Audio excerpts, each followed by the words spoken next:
Good morning, my beautiful, beautiful tombstone tears. I know it has been a while since I have been out here, and I wanted to make sure that we finished up our Blues Hall of Fame series. So we only have a couple more people to go. We're going to slip over a couple of people that were born in Chicago and actually buried someplace else. Like if you don't know of Seal Johnson, so Selena Johnson's father and her uncle, they were on the Blues Hall of Fame list as well, and they were inducted the year behind each other. Unfortunately, her uncle's ashes were scattered. Seal Johnson was buried down south. But check out Selena Johnson's new she just released a new blues album, if I'm not mistaken, like as a dedication to like her blues roots with her father and stuff like that. So definitely check that out. But we are starting off with 2017.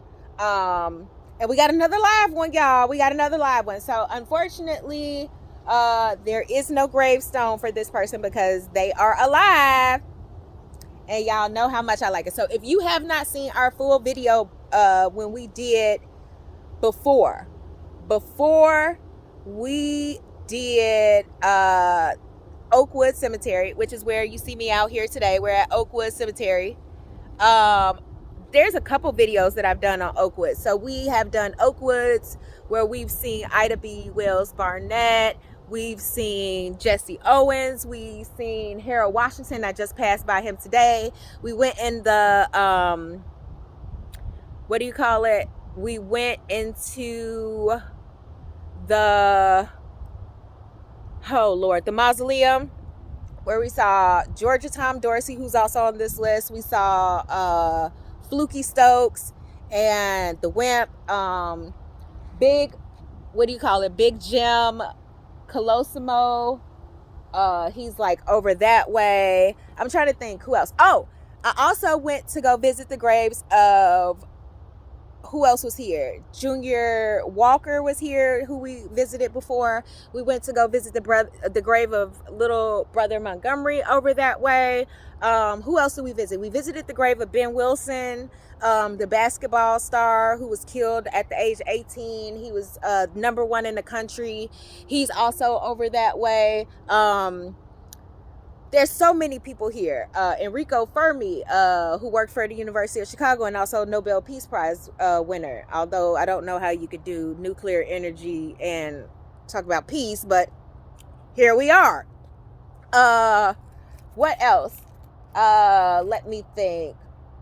Oh, and then of course Albertina Walker. We did Otis Clay, who of course was in the Blues Hall of Fame. And going along with that, we also talked about this big major family right here. So I am super duper excited because we are back again. We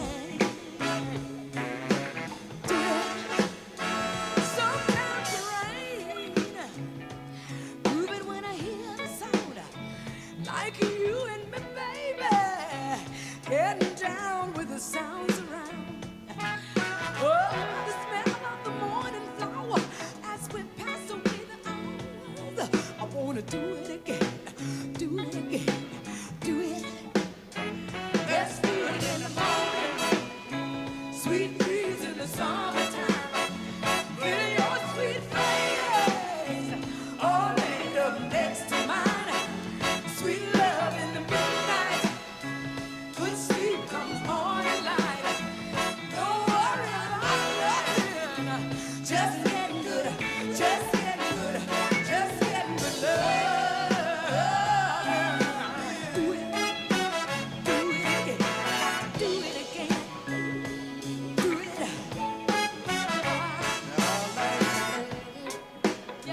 So fine with your pretty hair, if you don't mind my compliments, just picking on the clothes you wear.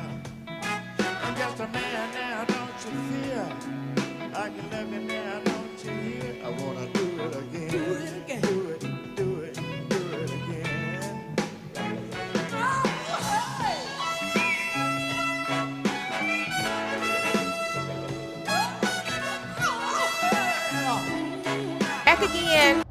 We doing it again and again and again. Hey! And we are back here at the Staple Singers. So Mavis, who is still alive, still out here kicking, baby, she is going to be in concert, having a birthday concert. I think she's turning 85, if I'm not mistaken. So check her out in December. She's going to be in concert. But we are here talking about Mavis was inducted into the Blues Hall of Fame in 2017, but her father, Roebuck Pops Staples, was inducted in 2018. So I just wanted to come out and refilm these graves again. Of course, you had Pops, who was the leader of the group, and he started the group with his wife. And then, of course, you have Cleota, who was one of the daughters. She just passed away in 2013. We also have Mavis. She's going to be resting here as well, but thankfully, she is still alive, y'all. She just celebrated, like I said, her 85th birthday, so she's having like a big birthday celebration. I think I forgot when, December, if I'm not mistaken, or I feel like it's November or December, and I feel like it's around the same time as Pops' birthday. He actually passed away, I want to say like 8 or 9 days before his like 86th birthday. So he passed away at like 85. It was literally a few days before his birthday.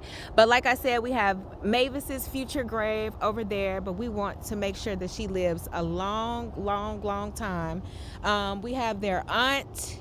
And we also have, of course, Yvonne, who was one of the staple singers, along with Cleota and Mavis and Pops and their brother Purvis. So I'm super excited to go ahead and get into the staple singers. Of course, like I said, Mavis was inducted in the Blues Hall of Fame in 2017, and also Pops was inducted in 2018. The Staple Singers were one of the most iconic gospel, soul, and civil rights groups in history. But at the heart of it all was a simple family from Chicago. Their voices would not only move people, but they would change the world. In the early 1940s, a young Roebuck Pop Staples began playing guitar and singing gospel in Chicago. The music was more than a passion, it was a calling. Pops believed deeply in the power of music to inspire change, and he soon began singing with his children and his wife. Pop's message was simple: love, faith, and unity. The family began performing together at churches and local venues, drawing attention with their harmonies and their father's powerful leadership. As the 1960s dawned, the country was on fire with the civil rights movement. The Staple Singers, now more established, found their music intertwined with the struggles of the time. Pop's belief in music as a tool for social change became more pronounced. With songs like I'll Take You There, Freedom Highway, the Staple Singers blended gospel with soul, creating a sound that was not only spiritually uplifting, but also a call for justice and equality. As once quoted by Mavis Staples, "We didn't just sing, we stood with Dr. King, we marched with him, and our music was a part of the movement. It was all connected." While Mavis would later become the standout voice, it was Pop Staples who was the guiding force. A deeply spiritual man, his vision for the group was not just about fame or fortune, but about music to change the hearts and minds. By the late 1970s, Mavis Staples was carving out a name for herself as a solo artist. But even as she became a powerful voice in her own right, she never strayed far from the lessons her father taught her. She continued to sing songs of hope, resistance, and faith, both as part of the group and in her solo career. Mavis's voice, a unique blend of gospel, soul, and blues, became one of the most influential of her generation. She sang with raw emotion, and her work with artists such as Bob Dylan, The band, and even Prince solidified her as the pioneering artist of her time. Today, Mavis Staples continues to perform and inspire. Though her father has passed, the spirit of the Staples singers lives on in her voice and in the hearts of fans worldwide. From the church to the stage, from the civil rights movement to present day, the message has never changed. Music is a force for good. All right, you guys, so that concludes our video today. Hopefully the next video will be, I don't know, I have so many videos, to be very honest with you guys, that I need to go ahead and do. The issue is that I may have a bunch of videos of people that have like passed away. What I don't necessarily want to do is exploit anybody. So like, I was going to do a video about Richard Speck, the guy who killed 8 women. Sorry, I was turning my nose ring around so I wasn't staring you all in the face. He killed 8 nurses out south. People have already done that video, but then I'm also kind of like, I went to the graves and I videotaped the graves, but I also don't want to necessarily promote serial killers. Like, you won't necessarily see me going to a serial killer's grave. You won't see me going to Ed Gein's grave, because that's not something that I want to promote, and that's in all honesty. But I also want to remember the victims themselves. So the next video I think I'm going to do is I'm going to do the Grimes sisters who went missing. And we're just riding around the cemetery, as you all can see. We're just going around, checking out some sites. We already went around this way before, but you know, I can talk beautiful scenery and stuff. Beautiful scenery. We're about to pass by, ooh, that one looked like a seashell back there. Let me pull over real quick, because that one looked a little interesting. And I'm not going to show myself on. This is the fire department memorial that they have over here by the main mausoleum. But I wanted to, it was a seashell one back here that I wanted to see, because that one actually looked pretty cool. And then clearly I'm gonna have to go get some gas, because I'm 13 miles till empty. But as you can see, I am really bummy out here with my Grinch pajama pants on. It's that one right there that looks really interesting. But let me go ahead and I guess talk. So also, what else did I do? I also did the grave of, which you all, of course, haven't seen yet. So I went to go film a couple graves. Like, I went to go film the graves of one of the murder victims, like I said, of Richard Speck, the guy that killed the 8 nurses in the South Shore neighborhood. Well, it was more like South Chicago neighborhood. Jeffrey, look at that. That is gorgeous. Oh, you can't really see it, but man, holding a doll. I haven't seen anything like this before. This is gorgeous. Absolutely. It's sad, of course, but it's gorgeous. It's like a little seashell that he's like sleeping. Oh man, it's really nice. Okay, all right, so let's see. There's some boarded up mausoleums back there, crypts. Of course, they all have gates at this stage. But who else have I done a video on? I need to do the story of Jennifer Hudson. Her brother, her mother, and her nephew are buried over here. So I already filmed those graves. I need to actually do a research and a video. I also was going to talk about H.H. Holmes.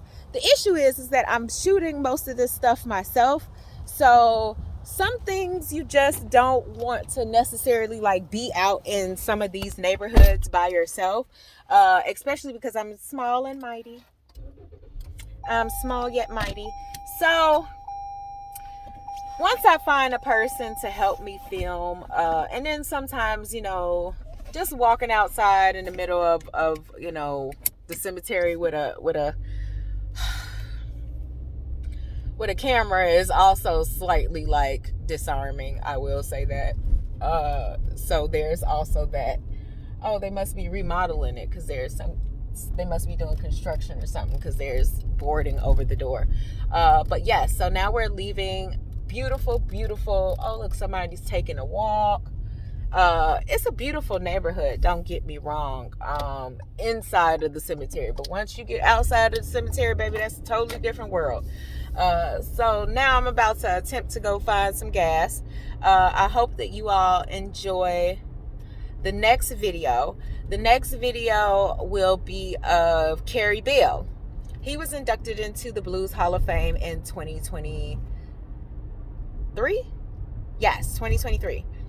And his son was inducted in 2024. Lurie Bell, who is still alive. So that is the next video we're going to go ahead and get into. If you haven't seen Carrie Bell's video before, make sure that you check it out. Like I said, we did Carrie Bell when we went to Mount Green. No, we went to one of those cemeteries. Dang it. It's right by my house, Mount Hope. So if you remember, we did Gustavus Swift.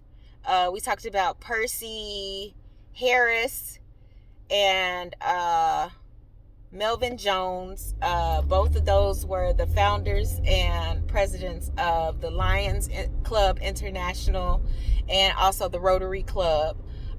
They have big, huge monuments dedicated to them by both organizations over there at Mount Hope. But also there's a few blues and jazz and musicians over there as well. Not necessarily some that have been inducted into the Blues Hall of Fame. But, if you all want me to go over those, then we can definitely do that. That's not a problem whatsoever. But I just wanted to let you all know that that's the next video. So let me know what you all want to see. I definitely want to get into, the gory stuff for Halloween, but I also have been thinking about my morals. And I really want to highlight, if I did a story about, John Wayne Gacy, no offense, but serial killers just don't excite me. Glorifying serial killers don't excite me. Visiting their graves don't excite me. I wouldn't say visiting graves in general excite, you know what I mean? But I'm just saying that I would rather give focus to the victims and the story and the memory of the victims than to actually give credence to the actual serial killer or killer, murderer, whatever you want to call them, loser themselves. So, I don't want to be disrespectful to the families, even though I'm pretty sure that, they're half dead or most of them are dead at this point.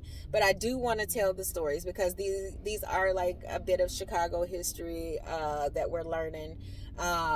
And not only just Chicago history, we're definitely going to take it on the road, but there is so much to learn about in Chicago. We're going to get into the other stories. I'm thinking about doing a piece on Dillinger's last shootout. Of course, that took place up north at outside of the Laugh Factory, and then I was going to finish it off with the Dillinger grave. But any story that I tell, it's going to be finished off with a grave, just so you know. Because we are a Tombstone Tea channel. But also, I am glad that you all saw my video where I went to go visit my grandma. I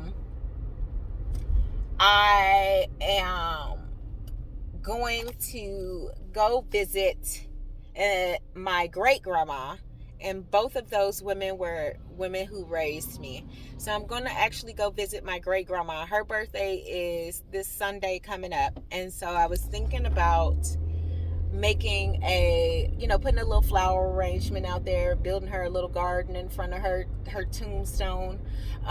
So you all might be seeing me landscape live.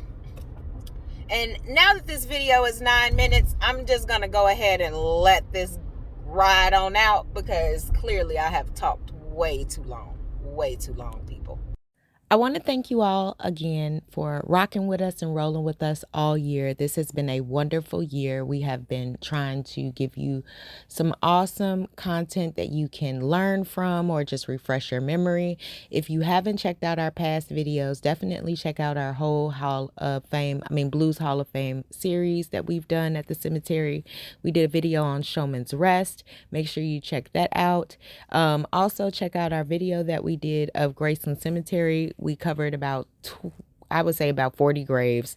Check us out on Patreon, buy some merch, and we will see you next time on Tombstone Tea.